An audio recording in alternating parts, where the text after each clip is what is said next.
दोस्तों हाल ही में big boss OTT में 24 घंटे के अंदर पुनीत सुपरस्टार को निकालने पे काफी सारी कंट्रोवर्सी हुई। वहीं एल्विश यादव जिन्होंने खुद बिग बॉस को रोस्ट करके लाखों व्यूज बटोरे हैं, उनको बिग बॉस पे एंट्री दिया गया।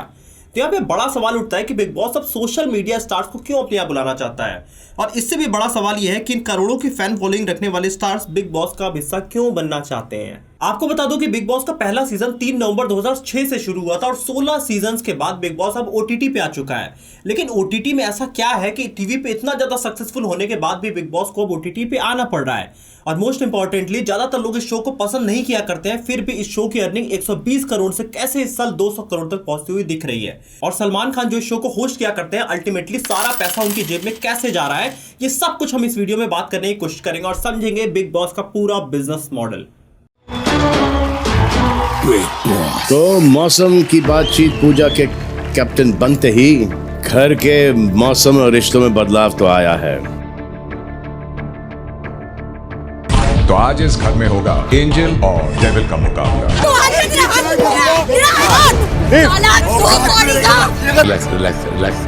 पेड़ के पीछे इधर बोलना, क्या पेड़ के पीछे इधर खड़ा हूँ मैं, क्यों पेड़ के पीछे पूछ पाऊंगा? अबे ओए, हाथ मत लगा, मेरे को मत लगा पीछे के। क्यों मार रहा है बदतमीज। हेलो दोस्तों, मेरा नाम है दीपक, आप देख रहे हैं डिजिटल। और तो सबसे पहले हमें यह जानना होगा कि बिग बॉस टीवी के बाद ओटीटी प्लेटफॉर्म पे क्यों आ रहा है। तो यहाँ पे हमें गार्जियन की एक रिपोर्ट देखनी चाहिए। इसके हिसाब से आज से 5-6 साल पहले हम लोग बेसिकली 3 से 4 घंटा एवरेज टीवी देखा करते थे, लेकिन आज के यूथ कोई भी टीवी नहीं देखा करते हैं। सब लोग अपने स्मार्टफोन्स पे सस्ते इंटरनेट पैक्स की वजह से वो मोस्टली ओटीटी प्लेटफॉर्म पे कोई वेब सीरीज या फिर वो यूट्यूब ही देखा करते हैं। और यही रीजन है कि बिग बॉस भी अब ओटीटी प्लेटफॉर्म पे आ रहा है। ये चीज बिग बॉस के सीजन 16 में समझ में आ चुकी थी, क्योंकि उनको कलर्स चैनल पे जब उनका टेलीकास्ट हुआ था उनको 12.5 करोड़ व्यूज आए थे, और वही जब उनका वू टैब पे टेलीकास्ट हुआ था तो वहां पे उनको 60 करोड़ व्यूज आए थे। तो उनको इंटरनेट की पावर वहीं पे समझ में आ चुकी थी, और ओटीटी प्लेटफॉर्म्स की भी। अगर हम बिग बॉस ओटीटी के सीजन 2 में ही देखें तो बिग बॉस ने सिर्फ पहले 15 दिनों में ही करीब 3.5 करोड़ से ज्यादा व्यूज और 400 करोड़ से ज्यादा घंटों का वॉच टाइम हासिल कर लिया है। दोस्तों आज की रियलिटी है कि टीवी अब एक डिक्लाइनिंग फेज में आ चुका है, और अगर किसी भी शो को अपने ऑडियंस रिटेन करने हैं तो उन्हें किसी न किसी तरीके से ओटीटी प्लेटफॉर्म पे आना पड़ेगा।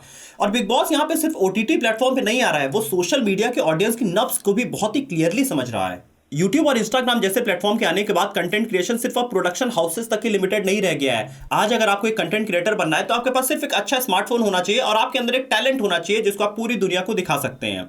आज पुनीत सुपरस्टार, फुकरा इंसान, मनीषा रानी और एल्विश यादव जैसे सोशल मीडिया स्टार्स को बिग बॉस इसीलिए अपने प्लेटफॉर्म पे ला रहा है क्योंकि इनकी बहुत बड़ी फैन फॉलोइंग है। जैसे कि अगर हम बात करें तो फुकरा इंसान के यूट्यूब पे करीब 70 लाख सब्सक्राइबर्स हैं। वहीं उनकी माँ, उनके भाई और उनके बहन भी यूट्यूब पे है, जिनको टोटल अगर मिला ले तो उनकी करीब 4.5 करोड़ से ज्यादा फैन फॉलोइंग हो जाती है। वहीं एल्विश यादव के भी 1 करोड़ से ज्यादा सब्सक्राइबर हैं। और जब ऐसे social media superstar big boss का हिस्सा बनते हैं तो इनके फैंस ऑटोमेटिकली बिग बॉस देखने लग जाते हैं, और अल्टीमेटली बिग बॉस की व्यूअरशिप यहाँ पे काफी तेजी से बढ़ने लगती है। बिग बॉस को इसके जरिए सिर्फ इनके फैंस ही नहीं मिलते, इनकी वार्म ऑडियंस भी मिल जाया करती है। मतलब एक ऐसी ऑडियंस जो कि इनको जानती तो है लेकिन इनकी रेगुलर व्यूअर नहीं है, वो भी जाके बिग बॉस देखना शुरू कर देती है। इसके साथ ही कई सारे इन्फ्लुएंसर्स बिग बॉस की पॉपुलैरिटी देखते हुए उसके ऊपर रोस्ट वीडियो, उसके ऊपर अपने रिव्यूज बनाया करते हैं, जिस वजह से बिग बॉस की पॉपुलैरिटी और काफी तेजी से बढ़ती जाती है। जैसे कि अगर हम बात करें एक यूट्यूबर ठगेश की, तो इन्होंने पिछले 1 महीने में कई सारी वीडियोस बनाई है बिग बॉस के ऊपर, जिसमें मिलियंस में व्यूज हैं। तो इनकी जो ऑडियंस है वो भी जाके बिग बॉस देखने लगती है। तो अभी तक तो बात हो गई कि बिग बॉस इन सोशल मीडिया स्टार्स को अपने यहाँ क्यों बुलाता है, लेकिन ये सोशल मीडिया स्टार्स जैसे कि एल्विश यादव, ये लोग क्यों बिग बॉस में जाया करते हैं। दोस्तों इसके पीछे सबसे बड़ा रीजन है पैसा और फेम। बिग बॉस में लोगों को हर हफ्ते 7 से 10 लाख रुपए दिए जाते हैं, और जब भी कोई स्टार बिग बॉस में आता है तो वो अचानक से पूरे देश में लाइमलाइट में आ जाता है और वो हर जगह फेमस हो जाया करता है। इसको अगर आप आज के हिसाब से देखो तो कैरी मिनाटी के फुकरा इंसान से काफी ज्यादा सब्सक्राइबर है, लेकिन आज आप हर जगह नाम किसका सुन रहे हो? फुकरा इंसान का। आप एल्विश यादव का नाम सुन रहे हैं। इसके साथ ही आप पुनीत सुपरस्टार्स को पूरा इंडिया जान चुका है। ये सब रीजन है, ये सब फेम और पैसे के लिए यहाँ पे जाया करते हैं। लेकिन दोस्तों ये जितना क्लियर दिखाई देता है उतना क्लियर होता नहीं है, क्योंकि बिग बॉस में जितने भी कंटेस्टेंट आया करते हैं उनमें से कुछ गिने चुने लोगों को ही बहुत ज्यादा फेम मिलता है। बाकी जो कंटेस्टेंट होते हैं उनकी सोशल इमेज को बिग बॉस के टीआरपी के लिए पूरी तरीके से कुर्बान कर दिया जाता है। बिग बॉस में सेलिब्रिटीज जिस तरीके से आपस में लड़ाई झगड़े, गाली गलौज किया करते हैं, क्या आपको लगता है कि वो आम जिंदगी में भी ऐसा किया करते हैं?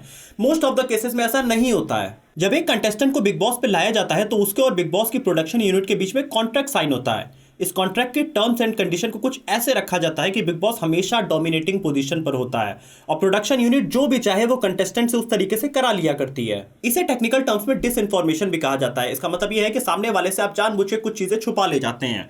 कॉन्ट्रैक्ट्स को इस तरीके से उलझा दिया जाता है कि कंटेस्टेंट न चाहते हुए भी बिग बॉस की प्रोडक्शन यूनिट के इशारों पर चलने को बिल्कुल मजबूर हो जाया करते हैं।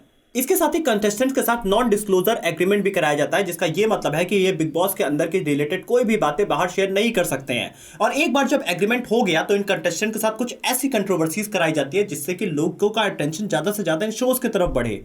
लेकिन आपके मन में सवाल आ रहा होगा कि बिग बॉस सिर्फ लड़ाई झगड़े क्यों दिखाना चाहता है, तो इसका सबसे बड़ा जवाब है ऑडियंस रिटेंशन। आमतौर पे हम अपने लाइफ में भी देखते हैं कि हम अपने आसपास के लोगों के बीचों में हो रही लड़ाइयों को हम बहुत ही तेजी से सुनने की कोशिश करते हैं, हमें उसमें बहुत इंटरेस्ट आता है। किसी के लाइफ में क्या चल रहा है ये हम इंडियंस को सुनने की बहुत ज्यादा चाहत होती है और इसी का यूज बिग बॉस किया करता है। चाहे कोई डेली सोप हो या वेब सीरीज या फिर कोई मूवी, हम उसका नेक्स्ट एपिसोड तभी देखते हैं जब प्रीवियस एपिसोड में हमारे माइंड में कुछ ट्रिगरिंग क्वेश्चन छोड़ दिए जाते हैं। तो यही बिग बॉस पे करता है कि वो एक एपिसोड में कोई कंट्रोवर्सी करता है, इसीलिए हम नेक्स्ट एपिसोड पे देखने के लिए पूरी तरीके से मजबूर हो जाते हैं और धीरे धीरे हमें उसकी हैबिट फॉर्मेशन हो जाती है बिग बॉस के पूरे एपिसोड देखने के लिए। इसको आप बाहुबली मूवी के एग्जांपल से भी समझ सकते हैं, क्योंकि जब बाहुबली मूवी का पार्ट 1 खत्म हुआ था तो वहां पे एक बड़ा क्वेश्चन था कि कटप्पा ने बाहुबली को क्यों मारा, और सेकंड पार्ट लोगों ने इसलिए देखा क्योंकि लोगों को इसका सवाल का जवाब चाहिए था। और यही बिग बॉस पे करता है, वो अपने हर एपिसोड के एंड में कुछ ऐसे ट्रिगरिंग क्वेश्चन हमारे माइंड में छोड़ के चला जाता है। और इसी तरीके से बिग बॉस हमें रिलेटेबल कंटेंट दिखा के करोड़ों व्यूज और जबरदस्त ऑडियंस रिटेंशन जुटाता रहता है। यहाँ पे अगर आप देखें कि जहां पे ऑडियंस आ गई है पैसा वहीं पे आता है। इसीलिए अगर हम देखें तो पिछले सीजन में बिग बॉस ने करीब 120 करोड़ रुपए कमाए थे और इस सीजन में ऐसा एक्सपेक्टेड है कि बिग बॉस करीब 200 करोड़ रुपए से ज्यादा कमाने वाला है। बिग बॉस को पिछले कई सीजन से सलमान खान होस्ट कर रहे हैं और अगर हम ओटीटी पे भी देखें तो वहां पे भी सलमान खान ही होस्ट कर रहे हैं। तो यहाँ पे अब एक बड़ा सवाल उठता है कि सलमान खान एक छोटे से शो को क्यों होस्ट कर रहे हैं जब वो इतने बड़े मेगा स्टार हैं। तो दोस्तों इसके पीछे बड़ा रीजन है पैसा। सलमान खान को हर शो के लिए करीब 2.5 करोड़ रुपए तक पे किए जाते हैं। और शायद आपको पता नहीं होगा कि ये पूरा बिग बॉस सलमान खान प्रोडक्शन ही होस्ट किया करता है, तो अल्टीमेटली सारा पैसा सलमान खान के ही पास जाना है। लेकिन सबसे बड़ा सवाल है बिग बॉस इतना सारा पैसा कमाता कैसे है, इसके पीछे मनी गेम क्या चला करती है। बिग बॉस करीब 3 तरीकों से बेसिकली पैसे कमाया करता है। यहाँ पे अगर हम देखें तो एक बिग बॉस का शो करीब 1 से 1.5 घंटे तक टेलीकास्ट होता है और अगर हम 1 घंटे का एक शो बिग बॉस का देखें तो उसके करीब 30% टाइम में यहाँ पे ऐड चलाई जाती है। इसका मतलब 1 घंटे के शो में करीब 20 मिनट तक ऐड चलाई गई है और हर सेकंड का जो ऐड का कॉस्ट होता है वो करीब 20 से 25 हजार रुपए होता है।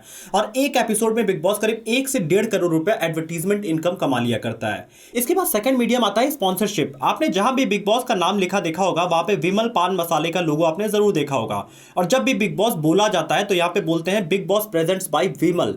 ऐसा इसलिए क्योंकि विमल बिग बॉस के इस सीजन का प्रेजेंटिंग स्पॉन्सर है, मतलब उन्होंने सबसे ज्यादा पैसा दिया है जिस वजह से उनका नाम बिग बॉस के नाम के साथ जोड़ के दिखाया जाता है। और इसके बाद आ जाता है powered by sponsor, special partners, cooking partners, payment partners और आईवीआर पार्टनर्स जैसे कई सारे और स्पॉन्सर्स आ जाया करते हैं। आपने बिग बॉस देखते समय नोटिस किया होगा कि बिग बॉस के कंटेस्टेंट जहां भी रहते हैं वहां आसपास कई सारे प्रोडक्ट रखे रहते हैं। इसका मतलब है कि उनका भी यहाँ पे मार्केटिंग हो रहा है साथ में और आप वो प्रोडक्ट बाद में खरीद लें, क्योंकि उन प्रोडक्ट्स के पार्टनर्स ने भी इनको काफी सारे पैसे दिए हुए हैं और इसीलिए इन शोज में कंटेस्टेंट उनके प्रोडक्ट को भी यूज किया करते हैं ताकि ज्यादा से ज्यादा लोग उनके प्रोडक्ट के नाम को देख सकें। ये ब्रांड स्पॉन्सरशिप के थ्रू बिग बॉस की सबसे मोटी कमाई हुआ करती है। और अंत में आ जाता है प्रमोशन। आपने बिग बॉस में अक्सर देखा होगा कि कोई नया सेलिब्रिटी बिग बॉस में आता है अपनी मूवी को प्रमोट करने, तो जब भी कोई नई मूवी आती है यहाँ पे प्रमोट होने तो वो 50 से 60 लाख रुपए बिग बॉस को पे किया करती है, क्योंकि उनके पास बहुत बड़ी ऑडियंस है और वहां पे जब मूवी लाके अवेयर किया जाता है तो उस मूवी की रीच बहुत ज्यादा बढ़ जाती है, जिस वजह से मूवी प्रोडक्शन टीम इनको करीब 50 से 60 लाख रुपए और कभी कभी 1 करोड़ रुपए तक भी इनको दिया करती है। तो दोस्तों बिग बॉस का पूरा बिजनेस मॉडल है कि वो अपनी अलग अलग साइकोलॉजिकल टैक्टिक्स से पहले व्यूअर्स को बटोरता है, उसके बाद उनको एड्स दिखाया करता है, शोज को प्रमोट किया करता है और वहां से बिग बॉस अपने पूरे पैसे कमाया करता है। ऑडियंस की नजरों में तो ये एक शो है, लेकिन इसका most of the part scripted होता है और इस पूरे बिजनेस मॉडल को इस तरीके से बनाया गया है जिससे ज्यादा से ज्यादा पैसे कमाए जा सकें और यही आपको बिग बॉस में देखने को मिलेगा भी। लेकिन दोस्तों आप कमेंट ऑप्शन में लिख के बताइए कि क्या इस बार कोई यूट्यूब का स्टार बिग बॉस का ये सीजन जीतेगा या फिर कोई टीवी का बड़ा सेलिब्रिटी इस शो को जीतेगा। आप कमेंट ऑप्शन में जरूर लिख के बताइए कि आपको कौन लगता है कि ये बिग बॉस का सीजन कौन जीतने वाला है।